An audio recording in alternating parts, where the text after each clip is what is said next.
حضرت ایوب علی نبینا علیہ الصلوۃ والسلام اللہ کے پیغمبر ہیں.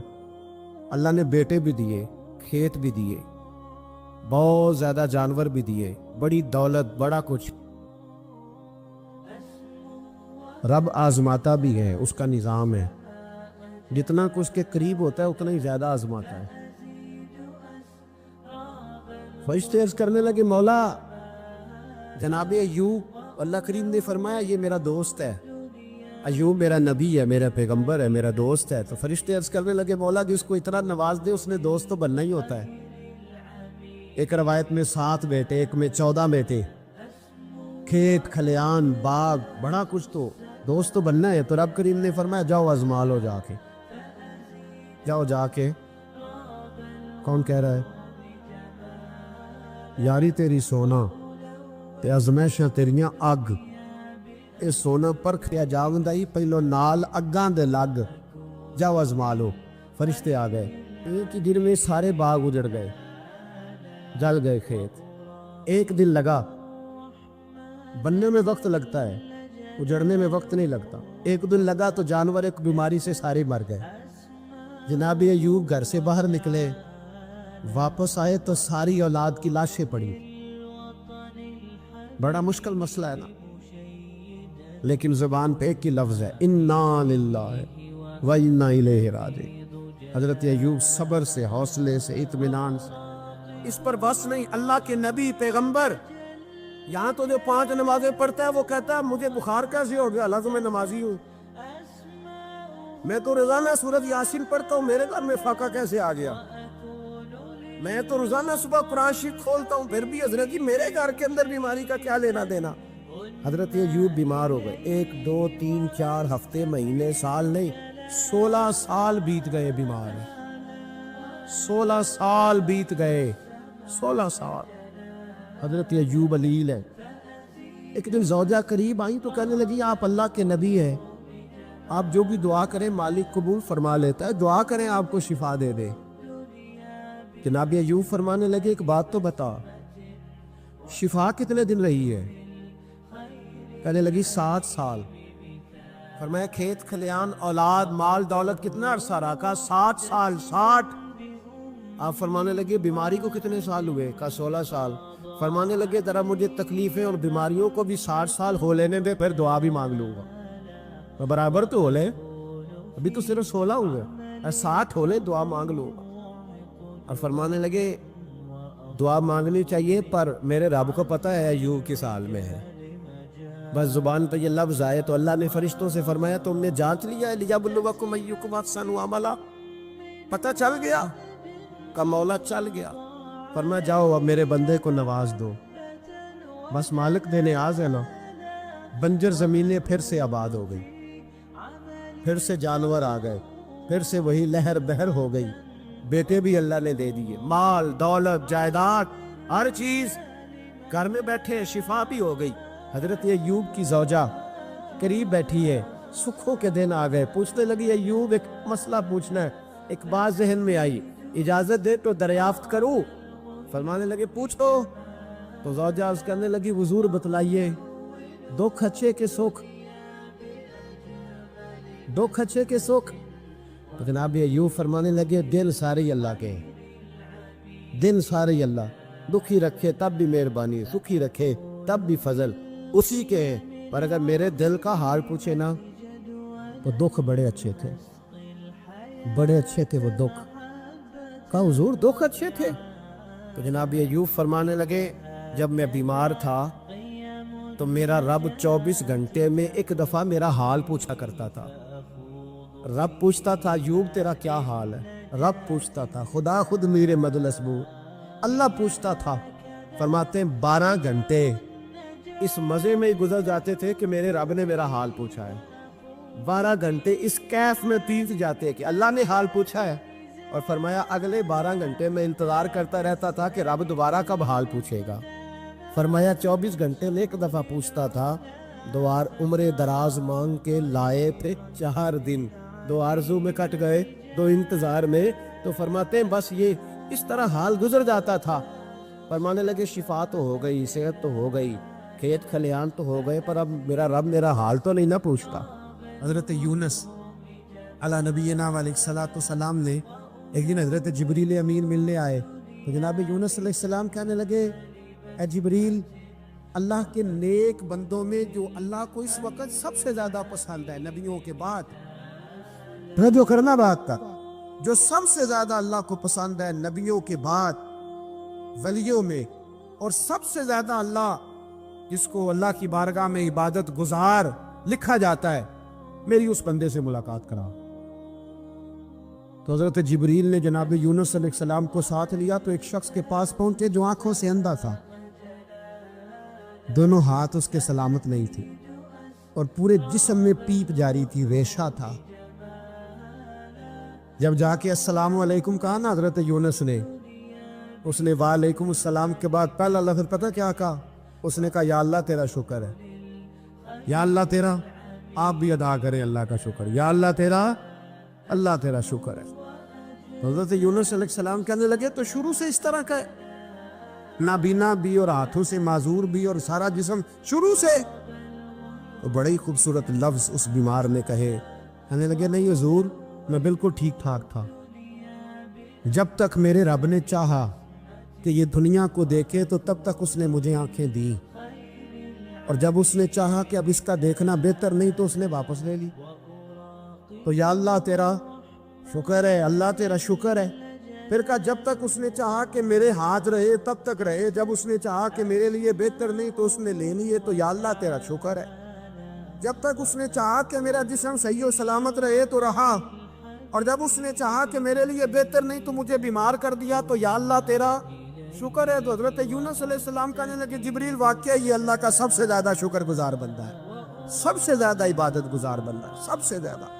حضرت شعیب علی نبینا علیہ الصلوۃ والسلام اتنا روئے کہ بینائی چلی گئی۔ صاحب رسالہ قشیریہ نے لکھا ہے آنکھوں کی روشنی ظاہری طور پر چلی گئی، اللہ نے پھر آنکھیں عطا کی۔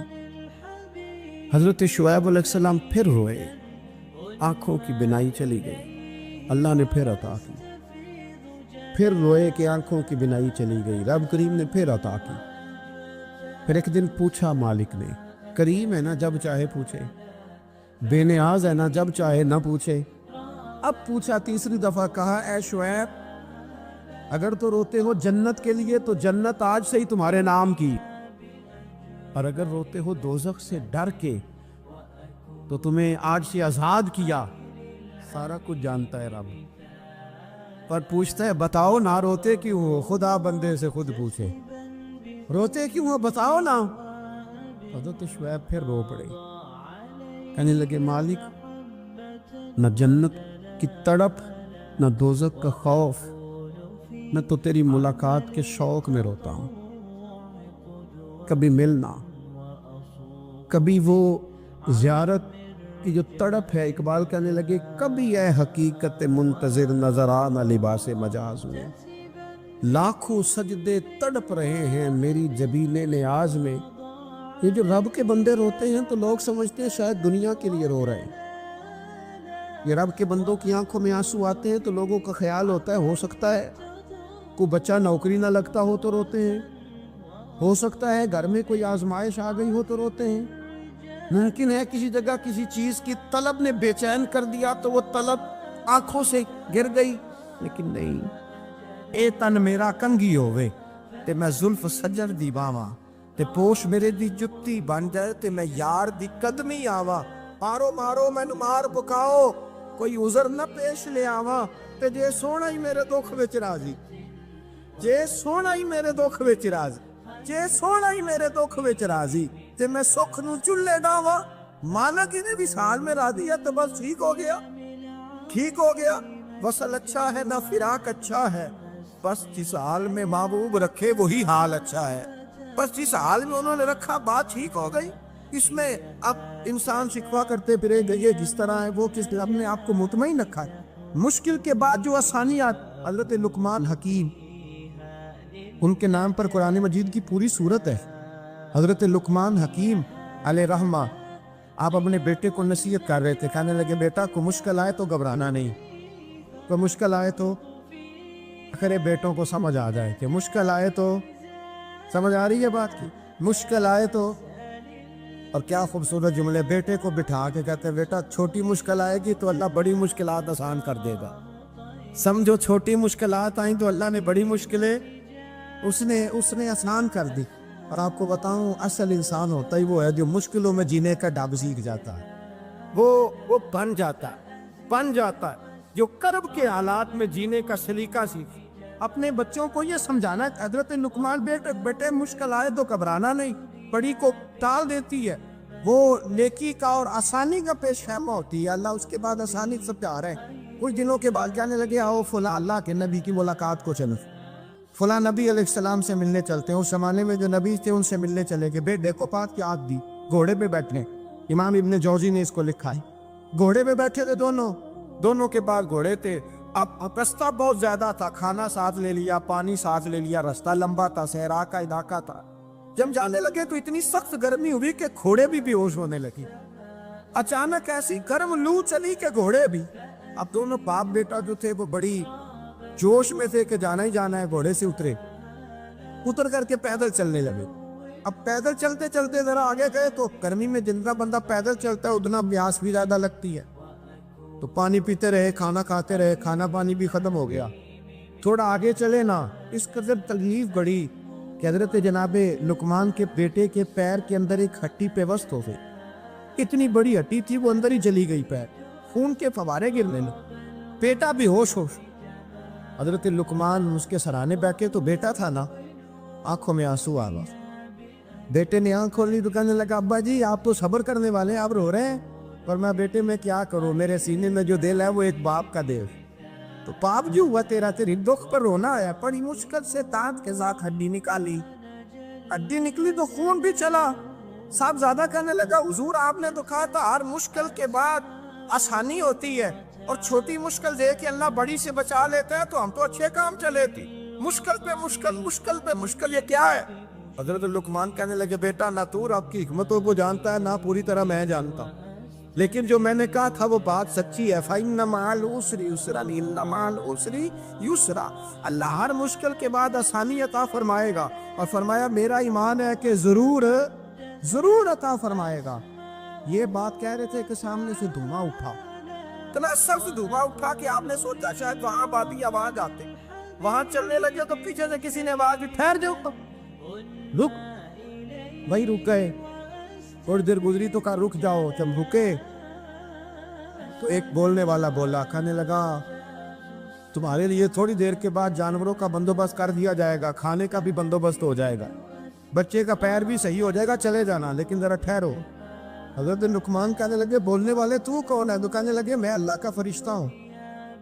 میں اللہ کا فرشتہ ہوں. کہا اللہ کے فرشتے اور یہ سارا کچھ کیا ہے؟ تو فرشتہ کہنے لگا اصل بات یہ ہے کہ صاحب نے بستی پر مجھے عذاب نازل کرنے کا حکم ملا تھا.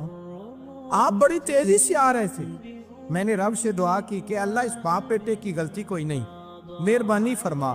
رب نے پہلے آپ کو صحرا میں الجھایا، پھر میری دعا کی برکت سے آپ کے گھوڑے ٹھہر گئے، پھر میری دعا کی برکت سے آپ کا پانی ختم ہوا، پھر میری دعا کی برکت سے آپ کے بیٹے کو زخم آیا، پھر میری دعا کی برکت سے سامنے سے دھواں اٹھا.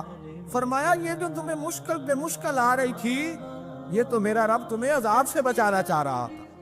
یہ جو تمہیں مشکل پر مشکل آ رہی تھی تو میرا مالک تمہیں عذاب سے بچا رہا، تم سمجھ نہیں رہے تھے. حضرت لقمان نے بیٹے کی طرف دیکھا تو بیٹے کہنے لگے ابا جی بات بالکل سچی ہے، افضل الذکر لا علم. اور پھر پڑھنے لگے حسبنا اللہ و نعم الوکیل نعم المولا و نعم النصیر. یہ ورد ہونے لگے. بھائی جب تجھے مشکل آتی ہے، آزمائش آتی، تو اس وقت سمجھتا ہے پتہ نہیں میرے ساتھ کیا بننے لگا ہے. اللہ تبارک و تعالیٰ چھوٹی مشکل دے کے تجھے بڑی سے محفوظ رکھتا ہے. حضرت موسیٰ علیہ السلام فرعون کے دربار میں کھڑے ہیں، چاروں جانب دشمن ہے. جادوگر آ گئے، انہوں نے سانپ چھوڑے. حضرت موسیٰ کے ہاتھ میں ڈنڈا تھا.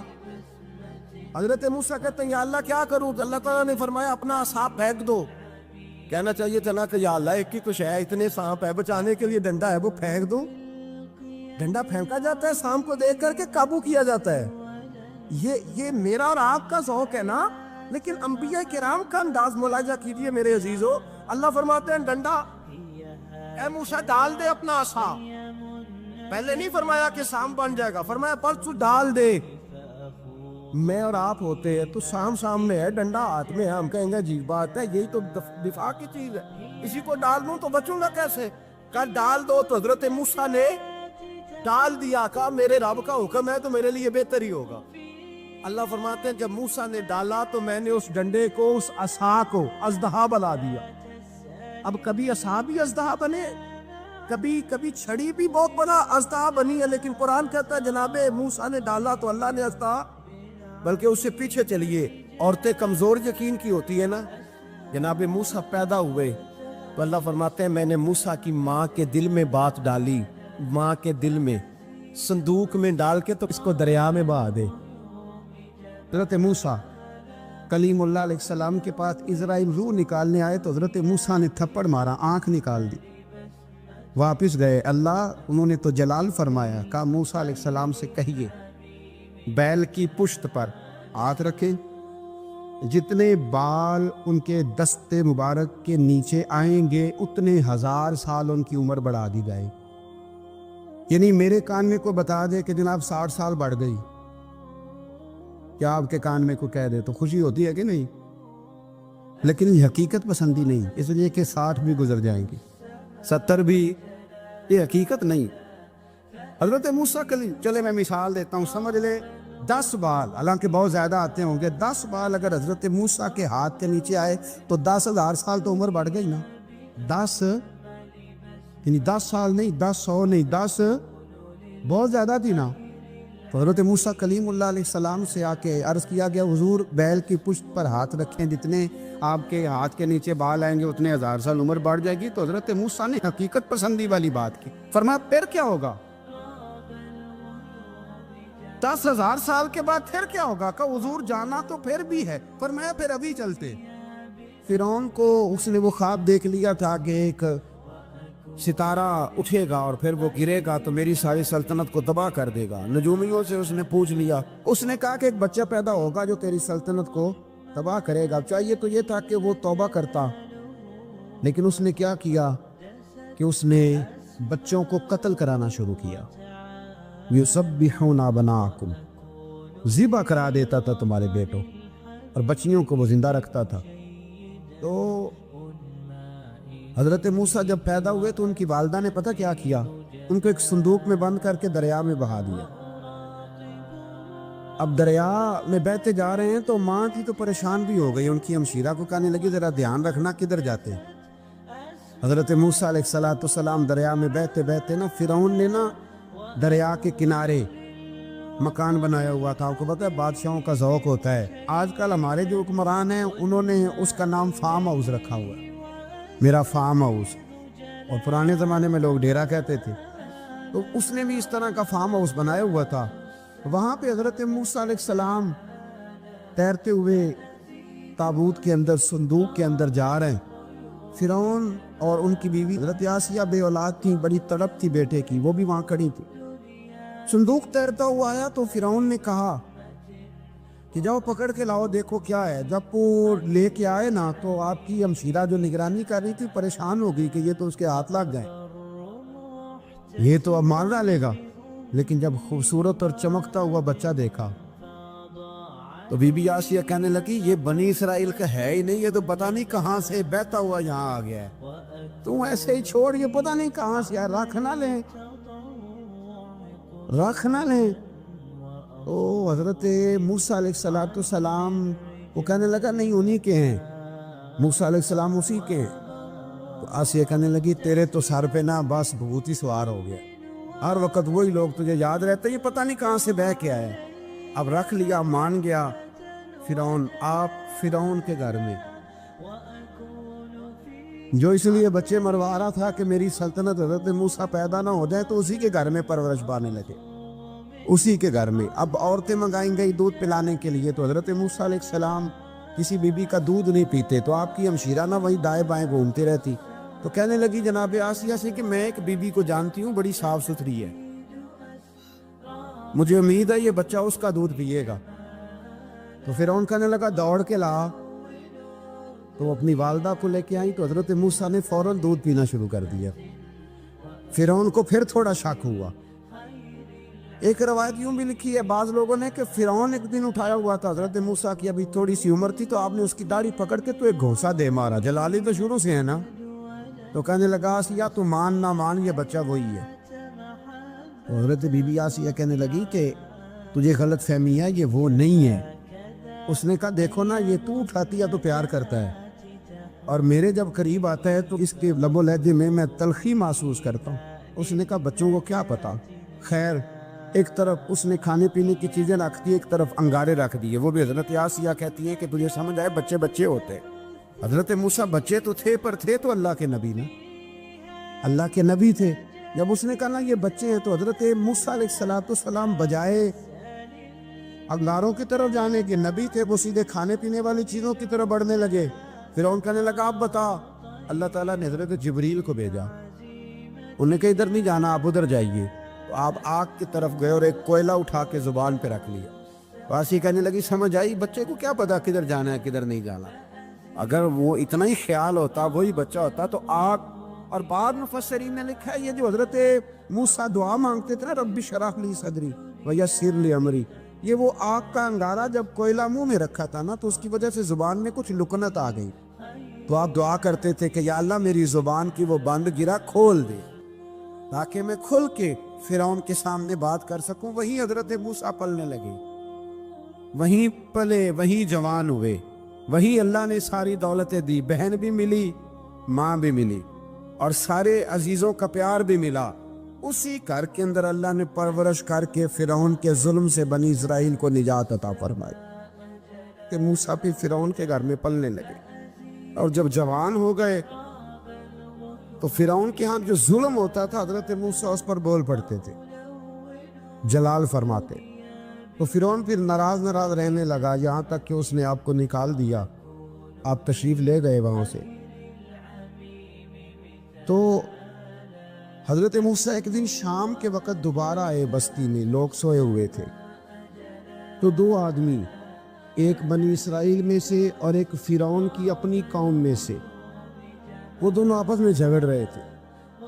لیکن وہ جو حضرت موسیٰ کی بنی اسرائیل کی قوم کا شخص تھا، اس پر وہ قبطی، وہ جو فرعون کے قریبی لوگوں میں سے تھا، وہ ظلم کر رہا تھا اور بوجھ اٹھانے کی بات کر رہا تھا. اب اس نے حضرت موسیٰ کو پکارا کہ دیکھے میرے ساتھ کس طرح کی بات کر رہا ہے. تو حضرت موسیٰ کا ارادہ بھی نہیں تھا. آپ نے بس اس کو سمجھایا، پر کچھ لوگوں کو سمجھ. تو حضرت موسیٰ نے پھر ایک مکہ مارا، ایک گھونسا مارا، صرف ایک ہی. یہ کئی تگڑے اور دلیر اس طرح کے بھی ہوتے ہیں کہ گھونسا ایک بھی برداشت نہیں کرتے. وہ ایک مارا، آدمی دھڑام سے زمین پہ گرا اور ماری گیا. حضرت موسیٰ کا ارادہ نہیں تھا لیکن وہ مر گیا. حضرت موسیٰ علیہ السلام نے اس بات پر اپنے رب سے استغفار بھی فرمائی. قرآن کہتا ہے کہ انہوں نے معافی چاہی کہ اللہ میرا ارادہ نہیں تھا. بہرحال اگلے دن نا حضرت موسیٰ دوبارہ آئے. وہ سنا کرتے تھے نا ہم کہ بیوقوف دوست سے عقل مند دشمن بہتر ہوتا ہے. وہ کم از کم دشمنی تو عقل مندی سے کرتا ہے نا، لیکن جو بیوقوف دوست ہو بیوقوفی. حضرت موسیٰ دوبارہ آئے تو وہ بنی اسرائیلی اگلے دن کسی اور سے جھگڑا کر رہا تھا. پھر اس نے مدد کے لیے پکارا تو حضرت موسیٰ کہنے لگے مجھے لگتا یہ ہے کہ تیری عادت ہے، خود بڑا جھگڑالو ہے، تو نے روز نیا جھگڑا شروع کیا ہوتا ہے. حضرت موسیٰ جب اس کی طرف بڑھے نا ڈانٹنے کے لیے تو اس نے شور کرنا شروع کر دیا. کہنے لگتا ہے جس طرح آپ نے اسے کل قتل کیا تھا مجھے بھی قتل ہی کریں گے. یہ انسانوں کا مزاج ہے کہ آپ جب تک کسی کے طبیعت کے مطابق چلے گئے وہ راضی رہتا ہے، اور ذرا آپ اس کی طبیعت سے ہٹتے ہیں تو وہ شور کرتا ہے. اس نے کہا جی آپ مجھے بھی لگتا ہے ماریں گے. حضرت موسیٰ کلیم اللہ علی نبینا علیہ السلام کے بارے میں جب اس نے شور کیا تو بات پھر فرعون کے دربار تک گئی. وہ تو پہلے ہی بہانہ تلاش کر رہا. اس نے کہا ڈھونڈو، پکڑو اور معاذ اللہ شہید کریں گے. کسی نے آ کے خبر دی کہ آپ یہاں سے ہجرت کر دیں، اس لیے کہ آپ کے لیے یہاں حالات درست. اور بھائی یہ چھوڑ دیا کریں بات کہ فلاں آدمی کے حق میں فلاں جگہ حالات کیسے خراب ہوئے تو نبی کریم علیہ السلام مکہ چھوڑ کے کیوں آئے. حضرت موسیٰ علیہ السلام نے ہجرت کیوں فرمائی. یہ ایک ایسی عجیب بحث ہے جس کو لوگ بلا وجہ چھوڑ دے، بلا وجہ چھیڑ دیتے. اور بالخصوص ایک خاتون نے ایک دفعہ مجھے پیغام دیا تو میں بڑی اس کی بات سن کے مجھے عجیب لگا.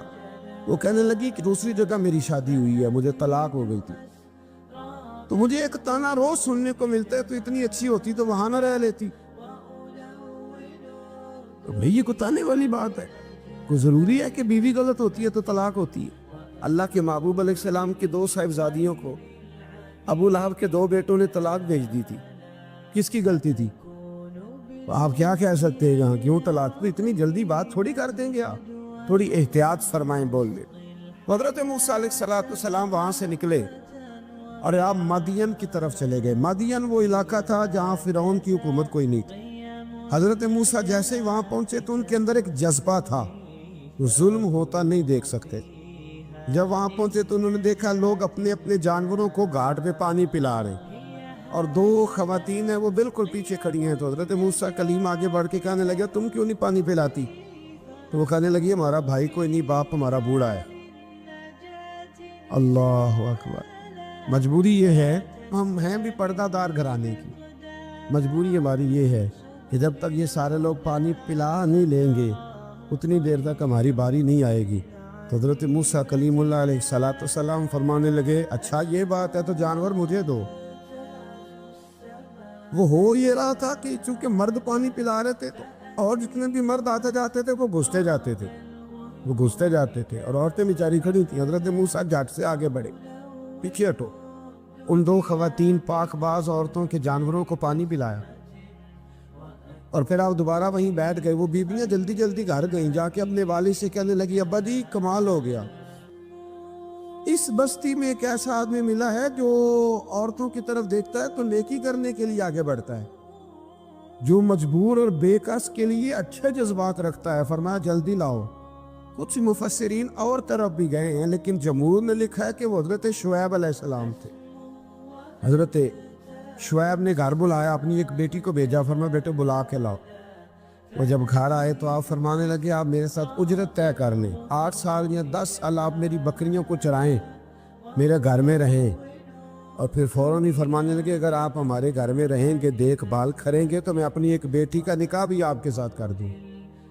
تو 8 سے 10 سال حضرت موسیٰ نے وہاں قیام فرمایا.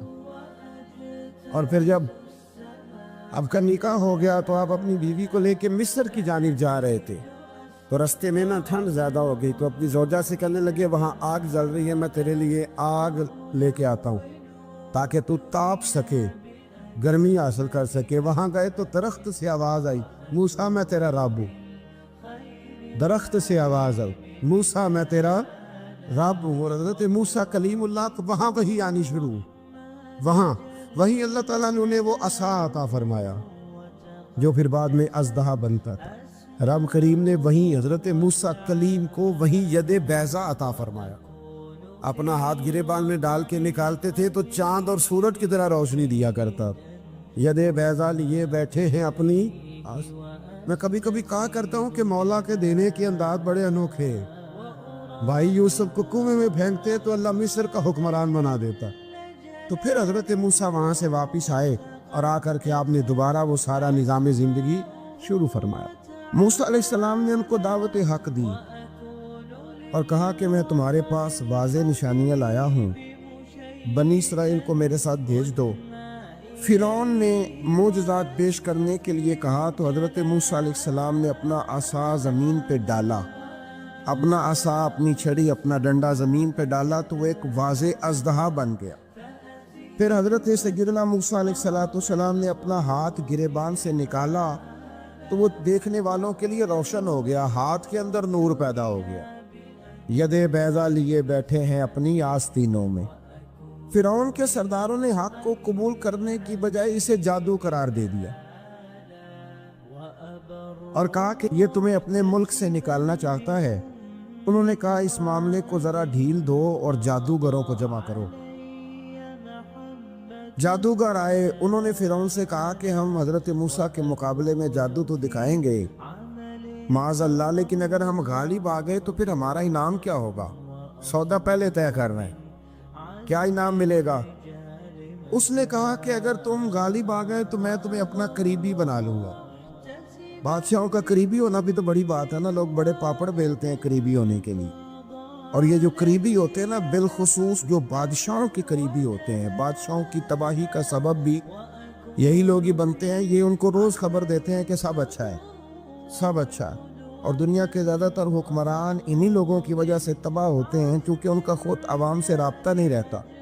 اگر وہ خود عوام کے ساتھ ڈائریکٹ رابطہ کریں تو شاید انہیں اچھی اور صاف ستھری چیزیں سمجھنے کو مل جائیں. خیر، جادوگروں نے جب کہا ہمیں کیا دو گے، تو اس نے کہا تمہیں قریبی بنا لوں گا. جادوگروں نے موسیٰ علیہ السلام سے کہا کہ آپ پہل کریں گے یا ہم پہل کریں؟ تو موسیٰ علیہ السلام نے کہا تم پہل کرو. جب جادوگروں نے اپنی رسیاں زمین پہ ڈالیں تو لوگوں کی نگاہوں کو سحر زدہ کر دیا، جادو کر دیا اور انہیں ڈروا دیا. انہوں نے کہا یہ تو بڑا جادو لے آئے. تو اللہ تعالیٰ نے حضرت موسیٰ علیہ السلام کو حکم دیا کہ آپ بھی اپنا عصا زمین پہ ڈالیں.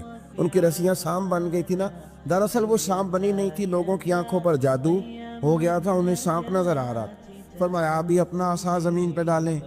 وہ عصا سانپ بنا اور جادوگروں کی ساری چیزوں کو نگل ہی گیا. ان کی بہت ساری رسیاں سانپ بنی تھی، ان کا ایک ہی عصا سانپ بنا اور سب کو نگل گیا. اس طرح کے معجزے کی حقانیت اور جادوگروں کا بطلان ثابت ہوا اور فرعونی رسوا ہو گئے. جادوگر سجدے میں گر گئے اور اللہ پر ایمان لے آئے. فرعون نے انہیں دھمکی دی کہ تم میری اجازت کے بغیر ایمان لے آئے ہو، میں تمہارے ہاتھ اور پاؤں مخالف سمت سے کاٹ دوں گا. یعنی الٹا ہاتھ کاٹ دوں گا، سیدھا پیر کاٹ دوں گا. میری بغیر اجازت ایمان لے آئے ہو اور تمہیں سولی پہ بھی چڑھوا دوں گا. انہوں نے کہا کہ ایمان لانے کی پاداش میں تم ہمیں سزا دینا چاہتے ہو. پھر انہوں نے اللہ تعالیٰ سے صبر اور استقامت کی دعا کی. اس کے بعد فرعون نے بنی اسرائیل کے بیٹوں کو قتل کرنے کی اور بیٹیوں کو زندہ چھوڑنے کا حکم دے دیا. موسیٰ علیہ السلام نے قوم کو صبر کی تلقین کی اور کہا کہ نیک انجام اہل تقویٰ کے لیے. یہاں ایک لطیف بات ہمارے صوفیاء نے بھی لکھی ہے. صوفیاء کہتے ہیں کہ فرعون نے کلمہ نہیں پڑھا اور جادوگر کلمہ پڑھ گئے. وہ کس طرح کلمہ پڑھ گئے؟ تو کہنے لگے دراصل انہوں نے آتے ہی حضرت موسیٰ کا ادب بڑا کیا تھا.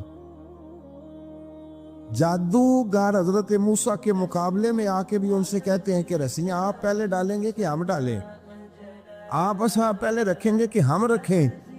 تو اتنا سا ادب کیا تو رب کریم نے فرمایا جو نبی کا ادب کرے وہ بے ایمان نہیں رہ سکتا.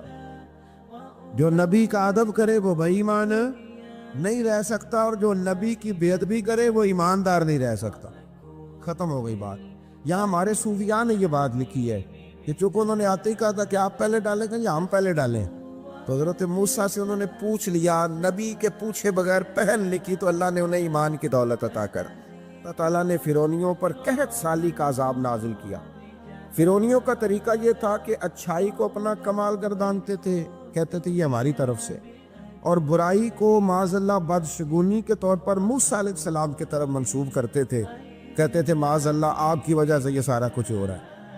ہوتے نا نہیں کہتے ہیں جب سے میں وہاں گیا ہوں تب سے. ہمارے بزرگ ایک لطیفہ بھی سنایا کرتے تھے کہ کسی زمیندار نے نماز پڑھنی شروع کی تھی تو اس کے جانور مرنے شروع ہو گئے.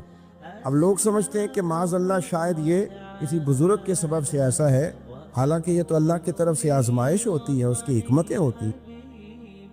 اللہ تبارک و تعالیٰ نے ان پر عذاب کیا نازل کیا. آیت نمبر 130 اور 143 کبھی آپ سورہ اعراف کی پڑھیں. اللہ تعالیٰ نے ان پر ٹڈیوں کا، چوہوں کا، مینڈکوں کا اور خون کا عذاب نازل کیا. یہ کس قسم کا عذاب ہے؟ جوئیں پڑ گئیں، ٹڈیاں آ گئیں، یہ اللہ نے عذاب نازل کیا. سورہ یوسف کا ذکر فرمایا اور ارشاد فرمایا جا رہا ہے کہ الف لام را یہ حروف مقطعات ہیں. فرمایا تلک آیات الکتاب المبین، یہ آیتیں ہیں کھلی ہوئی روشن کتاب کی. فرمایا انا انزلناہ قرآنا عربیا لعلکم تعقلون، بے شک ہم نے قرآن کو عربی میں اتارا ہے تاکہ آپ لوگ اسے خوب سمجھ لیں. ارشاد فرمایا جا رہا ہے نحن نقص علیک احسن القصص، ہم بیان کرتے ہیں آپ سے ایک بڑا ہی پیارا قصہ.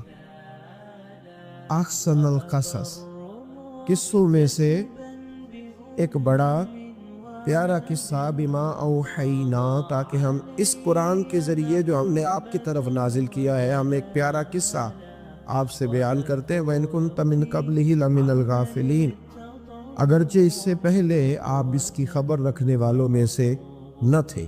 قصہ کیا ہے؟ قصہ یہاں سے شروع ہوتا ہے، اِذْ قَالَ يُوسُفُ لِأَبِيهِ، جب کہا حضرت یوسف علیہ السلام نے اپنے باپ سے، کیا کہا یا ابدی، اے میرے باپ، انی رأیت احد عشر کوکبا، بے شک میں نے خواب میں دیکھے ہیں 11 ستارے، والشمس اور سورج، والقمر اور چاند، رأیتہم لی ساجدین، کہ وہ مجھے سجدہ کر رہے تھے۔ یہ خواب دیکھا حضرت ابراہیم علیہ السلام کے بیٹے حضرت اسحاق علیہ السلام، اور حضرت اسحاق علیہ السلام کے صاحبزادے حضرت یعقوب علیہ السلام۔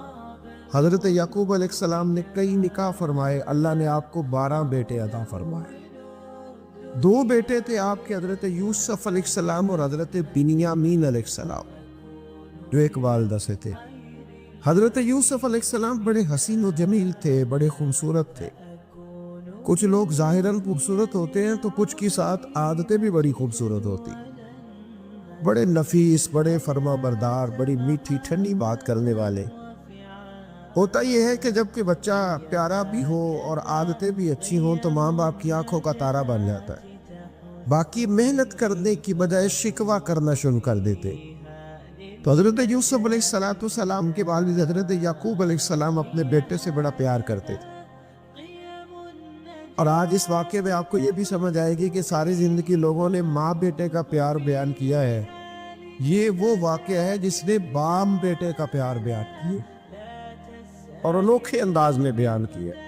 یعنی باپ اور بیٹے کے پیار کا بھی کوئی شخص کسی جگہ تصور کر سکتا، اسے ماپا اور تولا جا سکتا نہیں ہے۔ تو حضرت یعقوب علیہ السلام کے صاحبزادے تھے یوسف علیہ السلام، آپ بڑا پیار کرتے تھے تو باقی بھائی تھوڑا حسد کرنے لگے، انہیں جلنا شروع کر دیا۔ حضرت سیدنا یوسف علیہ السلام ایک دن فرمانے لگے اپنے والد سے کہ ابا جی میں نے خواب دیکھا ہے کہ 11 ستارے، سورج اور چاند مجھے سجدہ کر رہے ہیں۔ قال یا بنی لا تقصص رؤیاک علی اخوتک، کہ بیٹا اپنا خواب اپنے بھائیوں سے نہ بیان کر، اپنا خواب اپنے بھائیوں سے نہ بیان کرنا، فیکیدوا لک کیدا، ہو سکتا ہے وہ تیرے خلاف کوئی سازش رچے۔ کیوں رچے؟ اس لیے کہ ان الشیطان للانسان عدو مبین، بے شک شیطان آدمی کا کھلا ہوا دشمن، وہ ہر وقت وسوسہ اندوزی کرتا ہے۔ تو لہٰذا بھائیوں سے بات بیان آپ نے نہیں بیان کی، آہستہ آہستہ میں وہ حسد بڑھتا۔ حسد بہت بڑی بیماری ہے، اگر نبیوں کے بیٹوں میں ہو سکتا ہے تو عام انسانوں میں کیوں نہیں ہو سکتا؟ انبیاء کے بیٹے اگر کر سکتے ہیں تو عام لوگ بھی۔ آپ جب کسی شخص کو دیکھیں نا کسی کے بارے میں کچے جملے بول رہا ہے، کمزور بات کر رہا ہے، تو پہلے اچھی طرح ٹٹول لے کہ حق بیان کرنا ہے یا صرف حسد کے بیچ رہ کے گفتگو کر رہا ہے۔ بہت بڑی بیماری ہے۔ انہوں نے ایک چال بنائی 10 نے مل کے کہ اس طرح کریں کہ ان کو کوئی سخت سزا نہیں، انہیں قتل کر دیتے۔ پھر کہنے لگے مارتے نہیں، کنویں میں پھینک دیتے۔ حضرت یعقوب علیہ السلام کی بارگاہ میں حاضر ہوئے تو حاضر ہو کے عرض کی کہ ہم سیر کرنا چاہتے ہیں تو ہمارا بھائی یوسف بھی تو ہمارا بھائی ہے نا، ہمارے ساتھ بھیجے، وہاں کھیلے گا، کودے گا، کھائے گا، پیے گا۔ حضرت یعقوب علیہ السلام نے فرمایا نہیں، مجھے ڈر لگتا ہے کہ کہیں میرے یوسف کو کوئی تکلیف نہ پہنچے۔ کچھ ایسے ہوتے ہیں جنہیں جدا کرنے کو دل ہی نہیں کرتا کہ وہ جائیں نہ۔ کئی دفعہ بعض بچے نالائق ہوتے ہیں، وہ جدا ہوتے ہیں لیکن ان کو جدا کرنے کو دل ہے، لیکن حضرت یوسف تو لائق بچے تھے نا اپنے والد کے، ان کا بھی نہیں ارادہ تھا۔ بھائی لے گئے اور لے جا کر کے حضرت یوسف علیہ السلام کو پہلے بہت زیادہ مارا، پھر حضرت یوسف علیہ السلام کا کرتا اتار کے ان کے ہاتھ باندھے، پھر بڑے بھائی نے یہودا نے رسی کے ساتھ باندھ کے کنویں میں لٹکا دیا، اور پھر جب درمیان میں پہنچے تو پھر رسی کو کاٹ دیا۔ حضرت یوسف جب گرے پانی میں آواز آئی تو ہنسے۔ مفسرین نے لکھا ہے کہ اللہ تعالیٰ نے حضرت جبریل امین کو بھیجا، فرمایا جاؤ میرے یوسف کو پکڑ کے نا تو احتیاط کے ساتھ نیچے رکھ۔ حضرت یوسف کو رکھ دیا گیا، 3 دن اور 3 راتیں جناب یوسف کنویں میں رہے۔ بچانے والا زیادہ بڑا ہے، محفوظ رکھنے والا زیادہ طاقتور ہے۔ 3 دن اور 3 راتیں کنویں میں رہے۔ انہوں نے کیا کیا کہ حضرت یوسف کا کرتا چونکہ اتار لیا تھا، 2 کرتے انہوں نے پہنے ہوئے تھے، بعد مفسرین نے لکھا ہے ایک تو کرتا وہ تھا جنہوں نے استعمال کیا تھا، ایک کرتا بطور تعویذ کے حضرت یعقوب نے ان کے گلے میں ڈال دیا بطور برکت کے، تو وہ کرتا بھی ان کے گلے میں تھا۔ ایک کرتے سے انہوں نے باندھ دیا، دوسرا کرتا جو تھا نا اس کو خوند لگا کے نا بکری کا، تو حضرت یعقوب کے پاس آئے اور جب دروازے تک پہنچے تو شور کرنے لگی زور زور۔ حضرت یعقوب پریشان ہو کے باہر آئے، چونکہ وہ بکریاں بھی ساتھ لے کے گئے تھے، بکریاں چرایا کرتے، تو کہا بکریوں کو بھیڑیا تو نہیں پڑ گیا؟ تو کہنے لگے حضور بکریوں کو تو نہیں پڑا، پر حضرت یوسف کو لے گیا ہے، اور حضرت یوسف علیہ السلام شہید ہو گئے۔ حضرت یعقوب علیہ السلام نے نا وہ کرتا دیکھا تو کرتا دیکھ کے فرمانے لگے بڑا سیانہ تھا بھیڑیا، یوسف سارا کھا گیا ہے پر کرتا کسی جگہ سے پھٹا بھی نہیں۔ اس کا مطلب ہے کہ حضرت یعقوب کو سمجھ آ گئی کہ میرے یوسف کو بھیڑیے نے کھایا نہیں ہے، یہ قرآن مجید ہے۔ فرمایا بڑا سمجھدار تھا بھائی، کرتا پھٹا بھی نہیں اور یوسف وہ سارا کھا گیا۔ اب یہ روز وہاں بکریاں چرانے جاتے تھے، یا جناب یعقوب تو رونے لگے تو بھائی روز جاتے تھے، جان جان کے دیکھتے کہ یوسف ہے کہ نہیں۔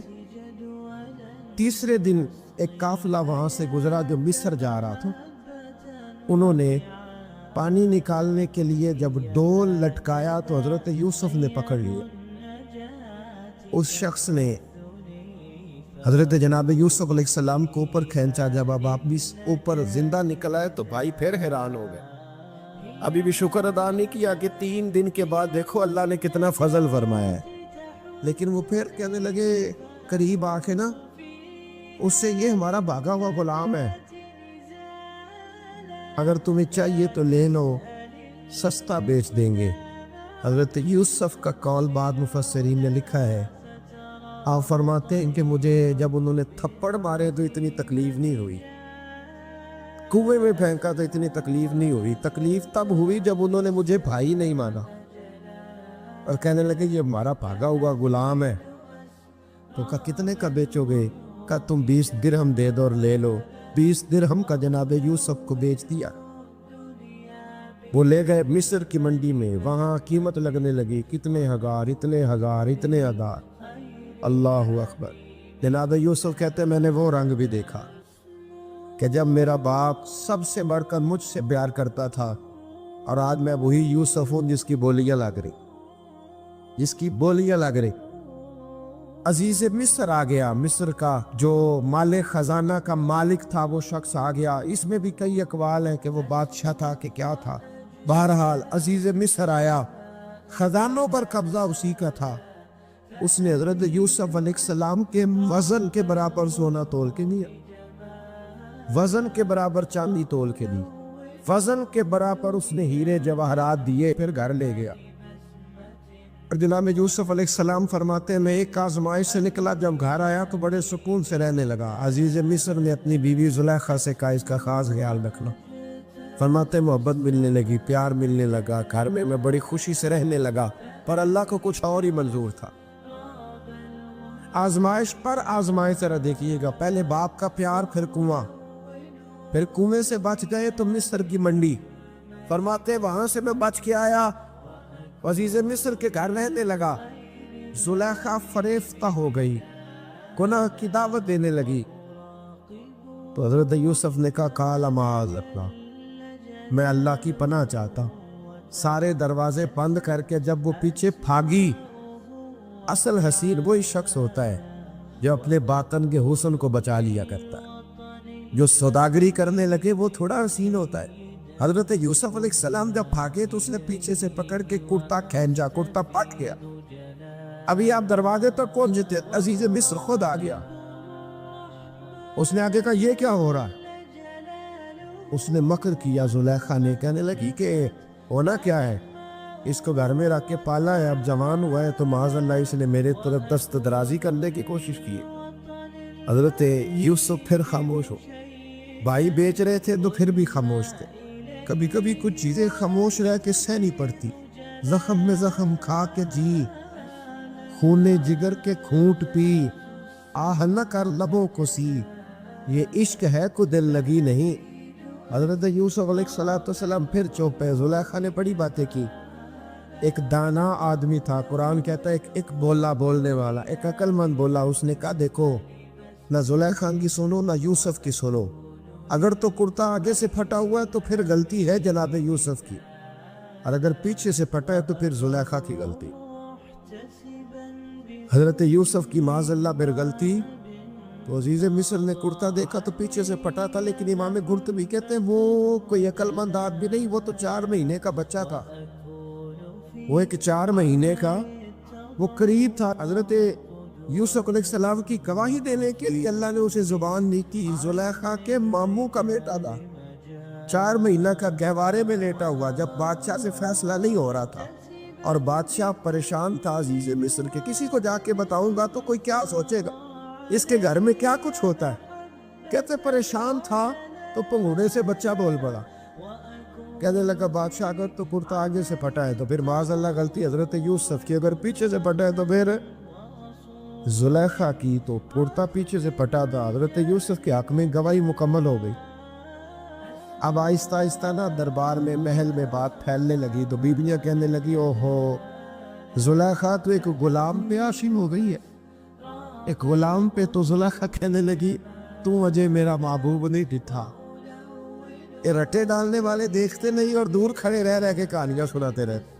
اس نے کہا تو نے ابھی دیکھا نہیں نا، تو نے ابھی یہ کیا پتا ہو کہ ماجرا کیا ہے. تو کہنے لگی نہیں تو غلام میں. اس نے کہا چلو تجربہ کراتی.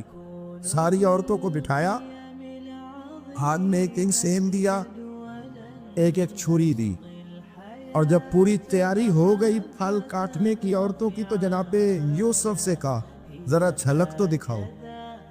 تو حضرت یوسف نے جب جھلک دکھائی تو قرآن کہتا ہے سیب کاٹنے کی بجائے ہاتھ کاٹ لی، اور کہنے لگی اوہو یہ کوئی بشر نہیں، یہ تو کوئی فرشتہ ہے. یہ کوئی فرشتہ ہے، یہ تو کوئی اللہ تبارک و تعالیٰ کی طرف سے آنے والا کوئی کرامت والا، عزت والا، شان والا فرشتہ ہے. حضرت زلیخا کہنے لگی سمجھ آئی ہے پھر تو مجھ پر شکوہ کرتی تھی. تو اب وہ بات بھی آہستہ آہستہ پھیلنے لگی کہ حضرت یوسف علیہ السلام کی غلطی نہیں، غلطی زلیخا کی. اب بادشاہ نے زلیخا سے کہا کہ اگر تو میں تیری بات کروں تو تیرے ساتھ میری بدنامی کا بھی ڈر ہے. کیا کرے؟ طے یہ پایا کہ حضرت یوسف کو جیل میں ڈال دیا گیا. پہلے بھائیوں کے تھپڑ، پھر کنواں، پھر مصر کی منڈی، پھر زلیخا کا الزام، اور پھر باری آ گئی جیل جانے. حضرت یوسف علیہ السلام کو جیل میں، کچھ نے لکھا ہے 12 سال جیل میں رہے، جیل میں ڈال دیا. حضرت یوسف علیہ السلام جیل میں کیا کرتے؟ بعض فرماتے تبلیغ فرماتے، لوگوں کو اللہ کی توحید کی دعوت دیتے. وہاں جیل میں نا ایک شخص نے خواب دیکھا. اس نے دیکھا کہ میرے سر پہ نا پرندے کھا رہے. تو حضرت یوسف کہنے لگے اس کی تعبیر یہ ہے کہ تجھے قتل کیا جائے گا، تیری لاش کچھ دیر پڑی رہے گی تو پرندے تیرے سر پہ آ کے بیٹھے گے، یہ تعبیر ہے. ایسا ہی ہوا، واقعی وہ شخص قتل ہو گیا. ایک شخص نے دیکھا کہ وہ شراب کشید کر رہا. اس نے بھی تعبیر پوچھی تو آپ نے فرمایا تو اپنے بادشاہ کو بلائے گا. محسوس ہوتا ہے کہ اتنی دیر تک شراب ناجائز نہیں تھی، تو اس کو شراب پلائے گا، یہ اس کی تعبیر ہے. وقت گزرتا گیا. وقت جو ہوتا ہے نا، وقت یہ خود بخود لوگوں کی بے گناہی ثابت کر دیتا ہے. ایک وقت میں نا پراپوگنڈا ہوتا ہے تو ہر آدمی پراپوگنڈے کا شکار ہوتا ہے. پھر جب وقت گزرتا جاتا ہے تو خود بخود وقت کا گزرنا کچھ چیزوں کا خود بخود حل بن جاتا ہے. حضرت یوسف علیہ نبینا علیہ السلام کو جب 12 سال بیت گئے تو بادشاہ نے عزیز مصر نے خواب دیکھا. اس نے خواب دیکھا کہ 7 موٹی تازی گائیں دبلی پتلی گائیں کو کھا رہے، اور 7 خشک بالیاں ہیں، اور 7 سرسبز و شاداب بالیاں ہیں. اپنے وزیر سے کہنے لگا کوئی تعبیر والا بندہ ملے. اس نے کہا کہ ایک بندہ ہے جس کی تعبیریں بڑی سچی ہے. وہ کون؟ کہنے لگے جناب یوسف. تو قید خانے میں پیغام بھیجا حضرت یوسف کو کہ خواب کی تعبیر بتائیں، تو جناب یوسف نے یہ نہیں کہا پہلے مجھے باہر نکالو، یہ نہیں فرمایا. فرمایا تعبیر یہ ہے کہ جو 7 خشک بالیاں دیکھی ہے نا، اس کا مطلب ہے کہ 7 سال تنگ دستی رہے گی، اور 7 سال سبز بالیاں دیکھی ہیں تو پھر 7 سال اللہ خوشحالی دے لے گا. اور فرمایا یہ جو تم نے کائیں دیکھی ہے موٹی تازی وہ کھا گئی. اور میں اس کی تعبیر یہ ہے کہ کوشش کرنا جو تمہارے پاس دن یہ چل رہے ہیں جن میں سرسبز و شاداب ہے کھیتیاں، تو 7 سالوں کے لیے اناج جمع کر لینا، بالیوں کے اندر ہی رہنے دینا، باہر نہ نکال. اور پھر اگلے جو خشک سال ہوگے نا، وہ یہ جو جمع پونجی کی ہوگی نا، اس کی برکت سے وہ 7 سال آسانی سے. اس پر ہمارے مفسرین نے لکھا ہے اس آیت پر، صوفیاء اور بزرگ تو کہتے ہیں نا سارا اللہ کے راستے میں دے دو، یہ بھی بات اچھی ہے، لیکن اگر کوئی اپنے بچوں کے لیے آنے والے وقت کے لیے کچھ چیزیں سنبھال کے رکھے تو یہ بھی سورہ یوسف سے ثابت ہے، یہ بھی سورہ یوسف سے. تو یہ بھی کوئی ایسا فعل نہیں ہے جس پر کوئی شخص تنقید کر سکے. آمدام برسر مطلب حضرت یوسف نے جب تعبیر بتائی تو بادشاہ کہنے لگا کہ انہیں باہر نکالو. آپ فرمانے لگے میں نہیں نکلتا بھائی، نہیں نکلتا میں جیل سے، یہی ٹھیک ہوں میں. آپ کیوں نہیں نکلتے؟ کہنے لگے پہلے اعلان کر کے لوگوں کو بتا کہ میں بے قصور. وہ جو تو نے پراپوگنڈا کیا نا اپنے منہ سے اعلان کر. اس نے جناب زلیخا کو بلایا، ان عورتوں کو بلایا، وہ عورتیں ساری سامنے آئیں، انہوں نے گواہی دی کہ یوسف تو بے گناہ ہے. پر سال کتنے لگ گئے؟ اللہ اکبر، 12 سال لگ گئے. یقین کرے کچھ لوگوں کو یہ ثابت کرنے میں نا کہ میں ٹھیک ہوں زندگی بیت جاتی، اور میں تمہارا خیر کا ہوں زندگی بیت جاتی ہے. لوگوں کو ہوش تب آتی ہے جب مزار پر چادر ڈالنے کا ٹائم آ جاتا ہے، ہوش تب آتی ہے، لیکن پھر ہوش کا کوئی فائدہ. 12 سال کے بعد بادشاہ نے ان کو بلایا اور کہنے لگا کہ یہ جو خواب میں نے آپ کو سنایا اب کرنا کیا ہے؟ تو حضرت یوسف کہنے لگے تم سے کچھ بھی نہیں ہوگا، اگر کچھ کرنا ہے تو پھر یہ خزانے کی ذمہ داری میری لگاؤ. اگر کوئی قابل آدمی ہو تو وہ آگے بڑھ کے بات کر سکتا ہے. یہاں ہر بندے آگے بڑھ کے کہتا ہے مجھے دے دو ڈیوٹی، لیکن کامل ہو تو وہ آگے بڑھ کے بات کرے اور سمجھے کہ میرے علاوہ کسی کے لیے مشکل ہے تو پھر وہ آگے بڑھے. حضرت یوسف نے جب کہا تو انہوں نے آپ کو وزیر خزانہ بنا دیا. پھر ایک وقت آیا کہ وہ عزیز مصر ہی بن گئے، قحط پڑ گیا. جب مصر میں قحط پڑا تو دائیں بائیں میں قحط پڑا. کنعان کے آپ رہنے والے تھے، وہاں بھی قحط پڑا. حضرت یعقوب بیٹے کی یاد میں رو رو کے تو آنکھوں کی بینائی چلی گئی. اور یارو باپ بھی بڑا ہی پیار کرتا ہے، بڑا ہی پیار کرتا ہے، بڑا ہی. پتہ ہے باقی تمہیں تحفے دیتے ہیں، باقی تم سے محبت کرتے ہیں، تو باپ تو بیٹے کو اپنی جوانی دے دیتا ہے، اپنی جوانی اپنے بیٹے کے نام کر دیتا ہے. باپ بھی بڑا ہی پیار کرتا ہے. سنگیو کوئی نہیں تول سکتا. بچے ایسے گھوم رہے ہوتے ہیں نا آپا جی کے سامنے تو ان کا اٹھنا بیٹھنا چلنا ہی بڑا پیارا لگتا ہے، کہاں آنا جانا ہی بڑا پیارا لگتا ہے. باپ کا تو قدر روز اونچا ہوتا ہے کہ اللہ نے مجھے لال عطا فرمایا. حضرت یعقوب کی آنکھوں کی بینائی چلی گئی رو رو کی. بھائی حضرت یوسف کے جب قحط پڑا تو انہیں پتا چلا کہ ایک واحد شہر مصر ہے جہاں کندم مستحق ہے، کیونکہ حضرت یوسف کو پتا تھا، خواب بادشاہ دیکھ چکا تھا. تو آپ نے مال 7 سالوں کے لیے جمع کر لی. اب بھائی آئے، اللہ اکبر، دشمن سامنے نظر آئے، مخالف حاسد، تو پھر انسان ٹھہرا رہے اور انسان کمزور نہ ہو، طاقتور، اتنا طاقتور ہو کہ حکمران ہی بن گیا ہو. ذرا نبیوں کے حوصلے بھی دیکھ، پیغمبروں کے حوصلے بھی دیکھنا. بھائی آئے کا کندم چاہیے تو جناب یوسف نے اوہو پائیاں جیا ساک نہیں کو جو وچ خار نہ ہوئے. ہاں امیہ صاحب فرمایا کرتے تھے بھائی پائیاں دیا باواں ہوتے تے بھائی پائیاں دے ویری. بھائی جیسے ہی داخل ہوئے تو جناب یوسف کی آنکھیں پار آئے، رو پڑے، او میرے بھائی آ گئے، رو پڑے. وزیر مشیر دائیں بائیں دیکھتے ہیں کہ حضرت یوسف کو کیا ہوا، رو پڑے اور بھر بھر کے گندم دی. اس کو اشارے کرتے چل تھوڑی اور ڈال، چل تھوڑی اور ڈال دے. جب بانیوں کو دے چکے تو پھر فرمانے لگے کہ شاید اس سے گزارا نہ ہو، ضرورت پڑی تو دوبارہ بھی آ جا. اپنی قوم کو طرز دے رہے تھوڑا تھوڑا کھاؤ. وہ بھائیوں کو کہتے ہیں ضرورت پڑی نا آ جانا دوبارہ. اور کہنے لگے تمہارا ایک اور بھائی بھی ہے. کہاں ہے؟ بنیامین نام ہے. فرمایا ہو سکے تو اسے بھی لے آ. بھائی پیسے لے کے آئے تھے گندم لینے کے لیے, اور جب واپس جانے لگے تو حضرت یوسف نے ان کی رقم دوبارہ رکھ دی. وہ دوبارہ ان کی بوریوں میں رکھ دی. گھر جا کے انہوں نے کھولی تو گندم بھی تھی اور پیسے بھی تھے. اجنوں سے پیسے تھوڑی وصول کرنے.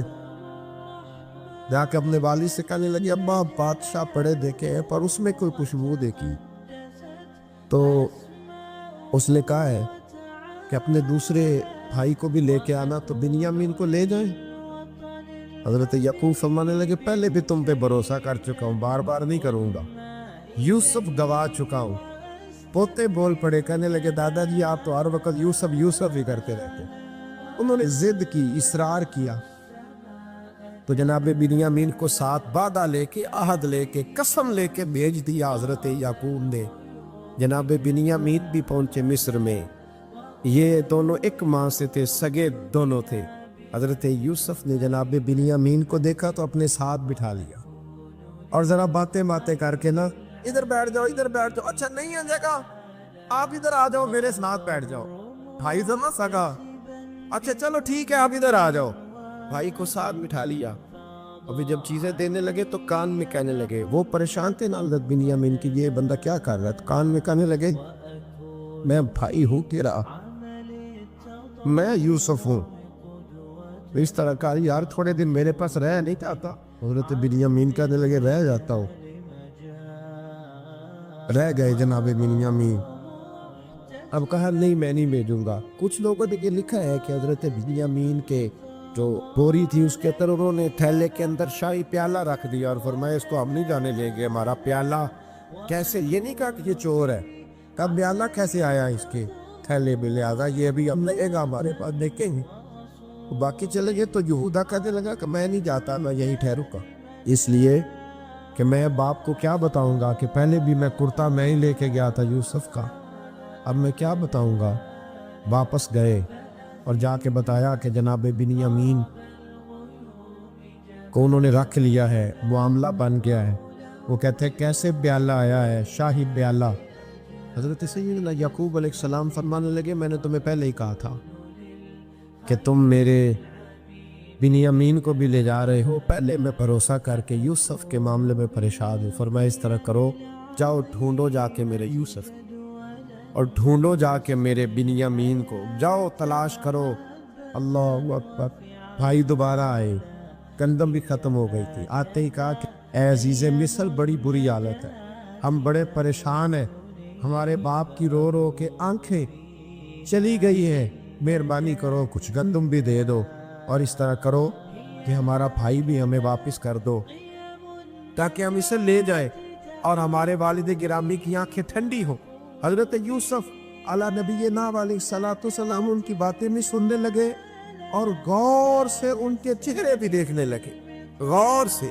تو جب انہوں نے حضرت یوسف علیہ السلام کی طرف غور سے دیکھا, حضرت یوسف کہنے لگے مجھے پہچانتے ہو, پہچانتے ہو؟ کہا نہیں. فرمانے لگے میں یوسف ہوں. قال انا یوسف, کہنے لگے میں یوسف ہوں. اور حضرت بنیامین کی طرف اشارہ کر کے کہنے لگے وہذا اخی, اور یہ میرا بھائی ہے. میں یوسف ہوں اور یہ میرا بھائی ہے. اور فرمانے لگے اللہ نے ہم پر احسان کیا ہے, اور جو تقوی اختیار کرتا ہے اور صبر کرتا ہے اللہ تعالیٰ اس نیک کے اجر کو کبھی ضائع. یہ نہیں فرمایا میں نے بڑے تقوی کیے پرہیزگاری کی تو بچ گیا. فرمایا جو بھی تقوی اختیار کرے, جو بھی صبر کرے گا, اللہ اس نیک کے اجر کو کبھی ضائع نہیں کرے گا. پھر فرمانے لگے جاؤ آج تم پر کوئی گناہ نہیں, جاؤ. ایک دم ہی اسی وقت ہی فرمایا جاؤ میں نے تمہیں معاف کیا, جاؤ میں نے تمہیں معاف کیا. اور فرمانے لگے میری دعا ہے کہ میرا رب بھی تمہیں معاف کر. پھر فرمایا یہ میری قمیض لے جاؤ, میرا کرتا, اور میرے باپ کی آنکھوں پہ ڈال دینا, امید ہے ان کی آنکھوں کی روشنی واپس آ جائے. جاؤ لے جاؤ. تو وہ کرتا لے کے گئے. اذهبوا بقمیصی ھذا, یہ میرا کرتا لے جاؤ. دیکھو اللہ والوں کے وجود سے جو چیز لگ جائے تبرک بن جاتی. تو وہ